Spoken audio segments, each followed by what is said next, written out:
Mama, I'm getting lazy. Getting enlightened today? Whatever. From tomorrow onwards, I'm going to change everything. I'm going to change my routine and I'm going to get a new starting from tomorrow. You just have to do me one thing. When I come to you after bath, you should give me a wonderful, concentrated tea. No, I will not give you. Why? Why don't you give me a tea? I feel so hungry after taking a bath. That's true. You must be. Because in Ayurveda it is told after bath, all your temperature, the Agni outside the body gets concentrated into your abdomen. So you'll have more hunger. Really? But I will not give you tea. Why?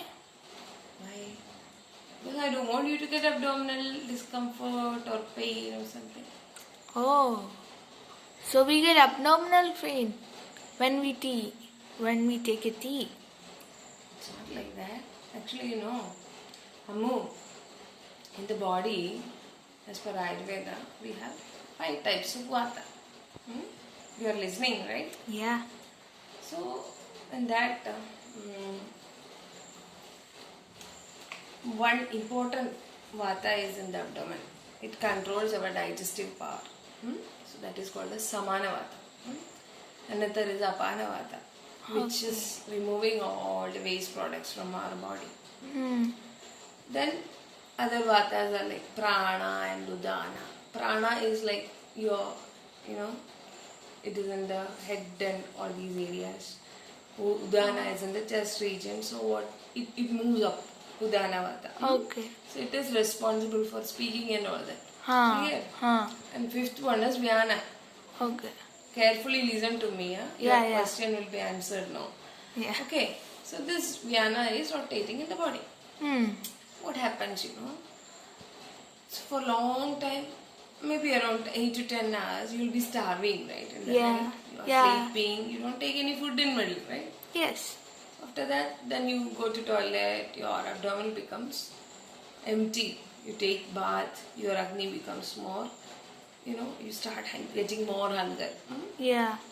At that moment, if I give you tea, what will happen, Whatever, all such things may cause some abdominal discomfort. You may get stomach upset.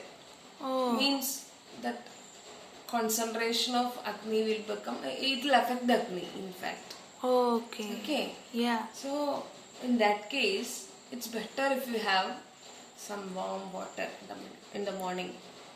That's why I say you in the morning, you take warm water, not concentrated tea. That's not healthy. You understand my point? Okay. Just warm water. No. It's always good you add something in warm water. Like, warm water is good. I don't say there are different types of warm waters you get, Really? Yeah, in Ayurveda there are so many references. You just boil the water. Okay. You boil the water and reduce to 1/4. It has some properties. You reduce to half, it is little more acceptable to the body, it seems. You make it little more reduced. That means only 1/4 is left out.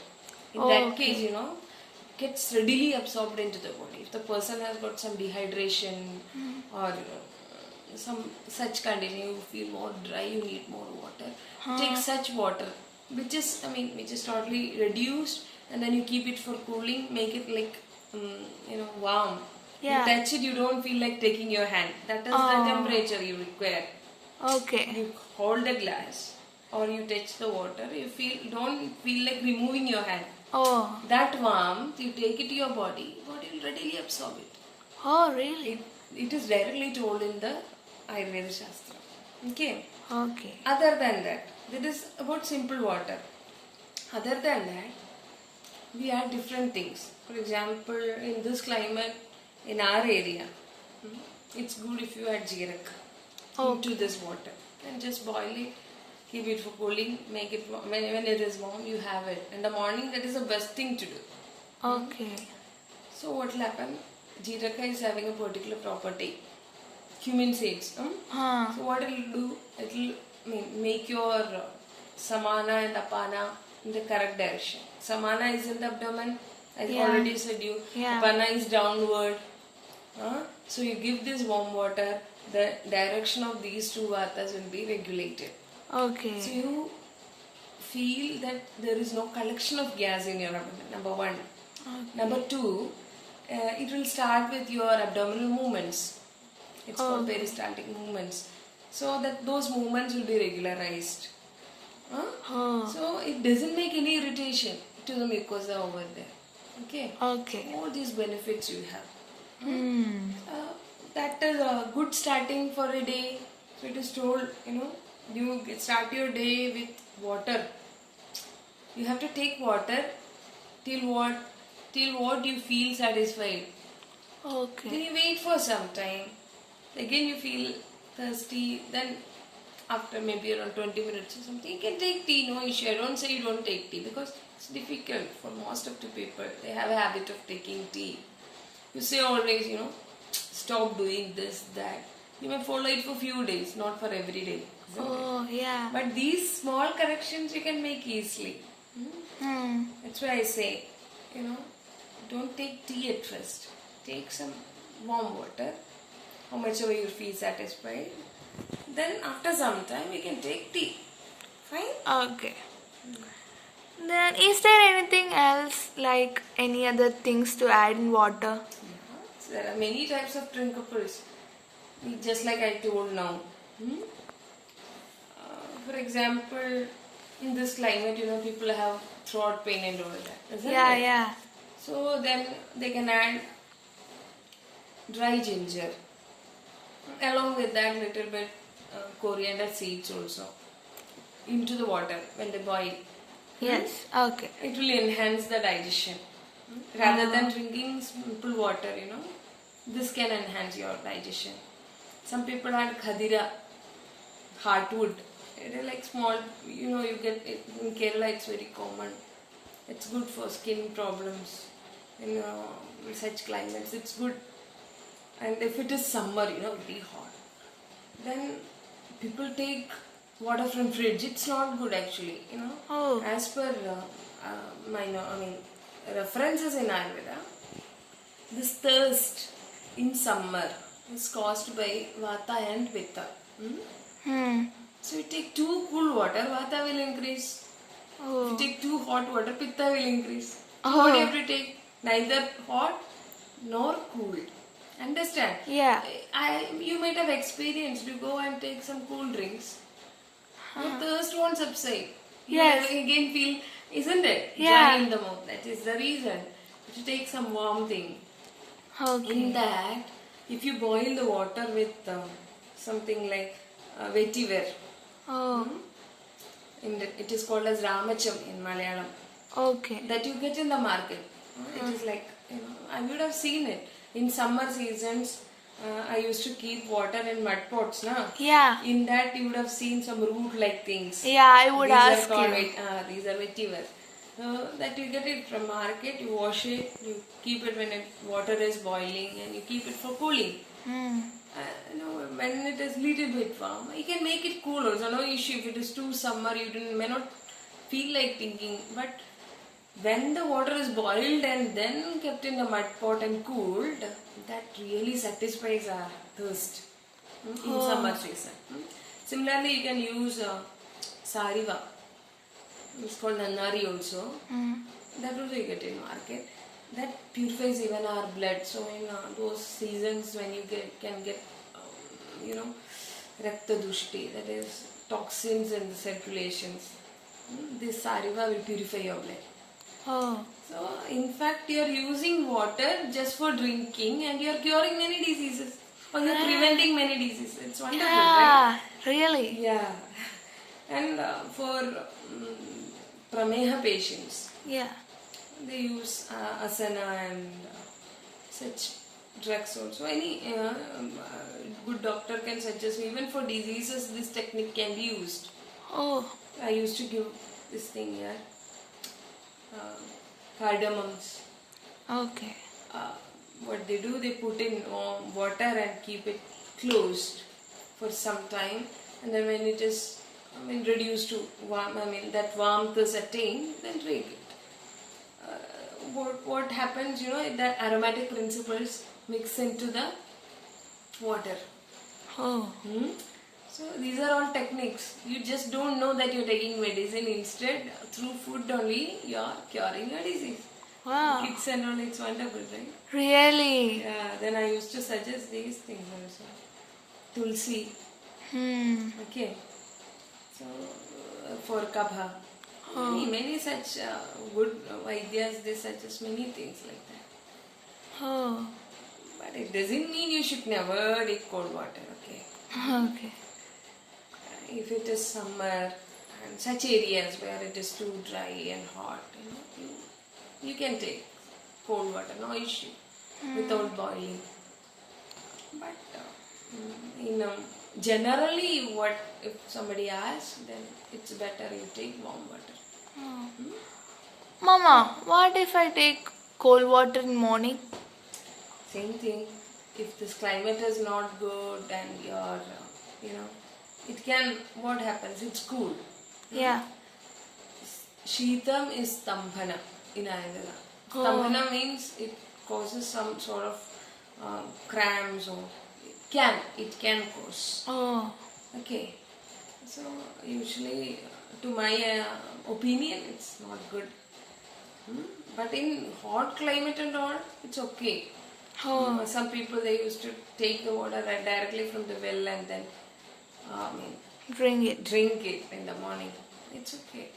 For them, maybe that it is Good. wholesome to the body. They have got adjusted to it. What some people you do, they take it from the purifier, no? Water purifier. In Ayurveda also such techniques are told. Rather than boiling it, if the water falls into the rocks, so there will be more air contact. It becomes light for digestion, it seems. Oh. Then this discussion was there. Then we made an idea of the project. I don't know how much it is practical. Collect some clean, round, small stones that you get from riverside and all. Yeah. Then you pour the water purifier. From that, water has to come to this pot. Okay. Then this you collect in another pot. In that you can put some, nirmali and all. Nirmali is a seed. It is strictness, not poisonous one. It's another variety. You may not understand. In Malayalam, it is called the etambaral. Oh. Okay. So what happens? This normally has to be kept in the water. So it will attract. It will these dust particles and heavy water will settle down near to these seeds. So the supernatant part, it will be very light. So that you can collect and have these ideas were there. Okay, I don't know. Research has to be done on that. But Ayurveda says discuss about all your questions. Okay. How much water should be taken in a day? It's like people have forgotten, when to take water, how much water to take, how much body needs, how much food to be taken. You have to fix everything according to average values and standards. It's pathetic. You have to understand the language of your body. It will tell you, just listen to your body. You don't wait for any bell to ring to drink water. Listen to your body, it will tell you, you feel some thirst or there is a dryness over here. Suddenly you have to take water. That is the correct thing. But generally, if I tell you in the morning, you have to take plenty of water. And in relation to food, I'll tell you, it is told, prior to food, if somebody takes water, he'll become lean. Why? I don't know. What? He takes water. The amount of food will be reduced, right? Yeah. He'll become lean. Okay. If he takes water after food, what happens? He will become fat? Yes. It is told in, I'm not telling you, actually it is told in Rajnikanth also. Oh. Written centuries back. So, I mean, it is told kapha will increase, so you'll be fat, since whatever, it's not good. It will then interfere with the digestion. But if you take water sip by sip, little by little during food, it's good, it seems. That is, if not, it seems it is good because we got experienced. Oh. And other than that, in the daytime, plenty, how much ever you need for your body, you can take. But after sunset, it's good if you reduce the amount of water. You mean in people night? Yeah, in night. When you take water, you should not take as a whole, little by little. It to quench your thirst. Later on, if you want again, you can take little by little. Not, I mean, liters together. Oh. People have a tendency, taking food heavy in the night. That too in the late night. And along with that cool drinks and all that. It's not good for health. Oh. Should not follow all that. Okay. Okay. Then, Oh, now I just feel like I'm refreshed. I get more knowledge and all. Let me drink some warm water now. yeah, go. Have some warm water. So let that warmth go to your brain and the fire in your brain become lightened up. Huh? Is there fire inside my head also? Okay, it is there, I don't know really. I just shocked. Okay, I'll tell you. You get confused. Huh? You read something, get confused, or you get so much to understand and that you don't understand. And what happens? You get fumes on your brain. Yeah, something like fog. People say there is fumes coming from your brain. Why? Because there is fire inside. If there is no fire, how fumes will come? Really? No, actually, as per Ayurveda, as I said you, there are 5 vatas, isn't it? Yeah. Similarly, there are 5 pittas. Oh. Vata, pitta and kapha. These are the 3 doshas in our body which controls everything. Oh. That vata is 5, similarly pitta is also 5. Okay. Among these 5 pitta represents fire. Okay. Okay. Among these 5 pitta, one is sadhaka pitta. Okay.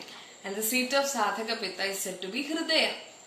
You Hridaya. mean this hridaya, Yeah. but it is related with buddhi, medha, abhimana. That means it is related with all your brain functions. Yeah. So Acharya says it's not this hridaya, it is this hridaya. Shiro hridaya. Okay. That means there is Fire. in your head. Okay. Oh my So god. what happens? You regulate the air there. Which is the air there? It is your prana. Yeah. So how you regulate your prana? You do the breathing. Yeah. You control your breath. Prana will be regulated. Prana will help this fire to Burn. burn properly. Not too much, not too less. Oh. Okay. So what happens? It will digest all your thoughts. Oh, digest my Properly. thoughts. Yeah, you digest your thought, you get more knowledge, you can absorb it more easily.